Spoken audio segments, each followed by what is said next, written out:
حضرت ابو هريره رضی الله تعالی عنہ نے روایت تے دے فرمایي چې نبی کریم صلی الله علیه وسلم فرمایلی دي چې تاسو د هغه ګناهونو نه ځان بچ کړئ چې هغه هلاک کوونکي دي او هغه تباه کوونکي دي. اصحاب کرام عرض وکړه چې الله پیغمبره هغه ګناهونه چې تباه کوونکي دي هلاک کوونکي دي هغه کم دي؟ نبی علیه الصلاۃ والسلام په هغه کې اووم نمبر دا بیان کو چې په پاک دامن ښځو پاکو ښځو باندې زنا تهمت لګول. د دې حدیث روایت بخاری شریف او مسلم شریف کړی دی. محترم مسلمانانو ورونو، دا اومه ورځ ده چې موږ تاسو دا یو حدیث کې یو خبره راخلو. و خبرې و ګناهونه داسې دي چې هغه هلاک کوونکي دي هغه تباه کوونکي دي. هغه موږ دا اووه ورځې مسلسل یو بیان کو وضاحت هم پکې وکړو. نو یو په هغې کې هغه دا دی چې د الله سره شریک نیول دي.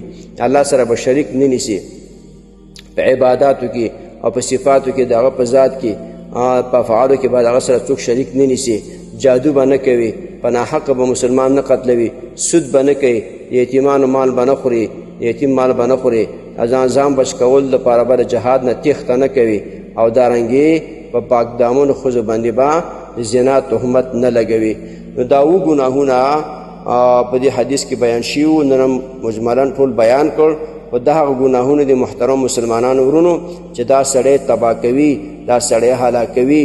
دې نه به ځان ساتي. خصوصا سود کول، عام خلک په دې کې اخته دي، سود کوي. د بانکونو د بانک په ذریعې سره، بینک په ذریعې سره نور داسې کارونه راوتي، تجارتونه راوتي دي چې په هغه کې سود خوري زیاته وي.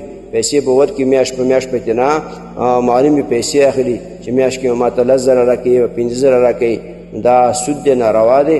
لہذا تجارت جایز دی، مضاربت جایز دی، سود نه به ځان ساتي. خو بهرحال دا اووه اعمال داسې د محترم مسلمانانو ورونو چې دا هلاکوونکي دي، تباه کوونکي دي. دې نه به مسلمان ځان ساتي، ځکه دا ګناه کبیره ده، بدترینه ګناه ده. الله به پرې عذاب ورکوي. په دې وجه نه که څوک په دې کې مبتلا وي، توبه دې وباسي، استغفار دې ووایي، بیا هم الله ورته ګناهونه معاف کوي. او د ګناه کبیره نه توبه ایستلو طریقه دا ده چې کوم کار تا کړی په هغې به سخت خفه شي او آینده دپاره به د نه کول اراده وکړي. او درېیم دا 2 رکعته لمونځ وکړه، الله ته رجوع وکړه، وژاړه، الله به دې معاف کړي.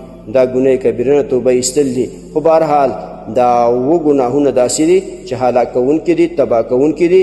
دې نه به موږ تاسو سړي او زنانه ځان ساتو. محترمو مسلمانانو ورونو، تاسو ته چې کوم روزانه د حدیث د مفهوم راځي، نو د مهربانۍ او د ثواب له مخې نورو مسلمانانو ته لیږدوئ او شیر کوئ. والسلام. د دیوبندي مسلک حنفي کاروان سټوډیو لخوا وړاندې کیږي.